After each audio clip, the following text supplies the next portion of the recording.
Ohio! Du coup, comme vous l'avez pu le voir dans le titre, on va du coup faire un espèce de guide et ce qu'il faut pour Ayaka pour l'améliorer. Donc, pour améliorer Ayaka, il lui faudra 168 fleurs de cerisier qu'on trouve à Inazuma. Et il lui faudra des gardes-mains, précisément pour les mettre 90, 666, 36, une étoile, 96, 2 étoiles et 8, 3 étoiles. Après, il lui faudra des cœurs perpétuels au niveau du boss. Après, évidemment, il faudra des morceaux de jade, des jades cryo pour l'élever. Ayaka sera souvent mise au combat en tant que main DPS. Une main DPS, c'est quoi? C'est un personnage qui va faire beaucoup de dégâts sur le terrain et qui va être souvent mise au terrain. Et Ayaka va souvent se jouer en team permagel, donc souvent se jouer avec un hydro. Ayaka a des attaques auto comme ceci. Elle a un E et Ayaka a un ulti qui va faire une tornade, on va dire cryo, qui va pousser les ennemis. Et la particularité de Ayaka est en fait qu'elle dash et non court. Et son dash va beaucoup servir dans son DPS car elle infuse son épée en cryo. Maintenant, quelles armes on pourrait utiliser sur Ayaka? On pourrait utiliser la lame Kageguchi qui vient d'Inazuma. On pourra également choisir de jouer épée longue de roche noire. En arme 3 étoiles, on pourrait jouer le messager de l'offre. En arme 5 étoiles, on pourrait utiliser le coupeur de jade qui donne du TC, son arme signature qui donne du dégât crit. Ensuite, en set sur Ayaka, nous allons principalement jouer le briseur de glace. Ou alors, si vous avez assez TC, vous pouvez tout simplement jouer 2 attaques et 2 briseurs de glace.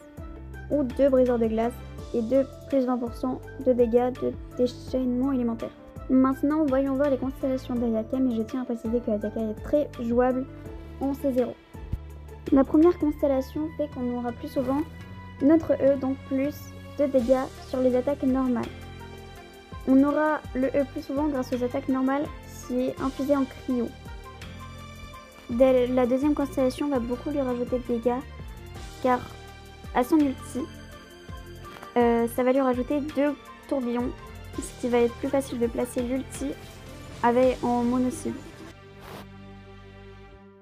Sa constellation 3 fait qu'elle rajoutera 3 niveaux de plus à son ulti. La constellation 4 fait que Ayaka verra, grâce à son ulti, la défense des ennemis réduite de 30% pendant 6 secondes, donc pendant toute la durée de l'ulti. Et la constellation 6 fait que pendant toutes les 10 secondes, Ayaka aura un petit étancement, on va dire, à la main, quand son attaque chargée est boostée de 298% toutes les 10 secondes.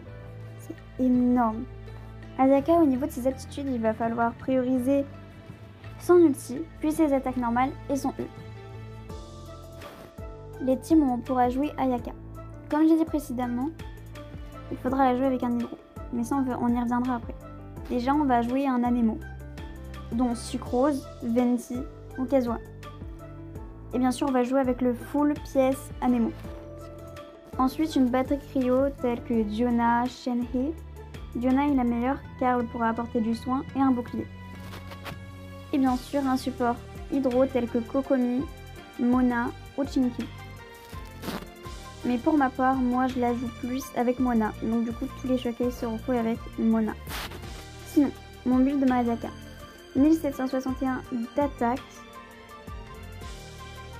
22% de taux crit et 273% de dégâts crit. Niveau arme, je joue l'épée longue de roche noire. Je dois l'éveiller en cœur 90. Moi, je vais jouer full briseur de glace. Voici mes pièces.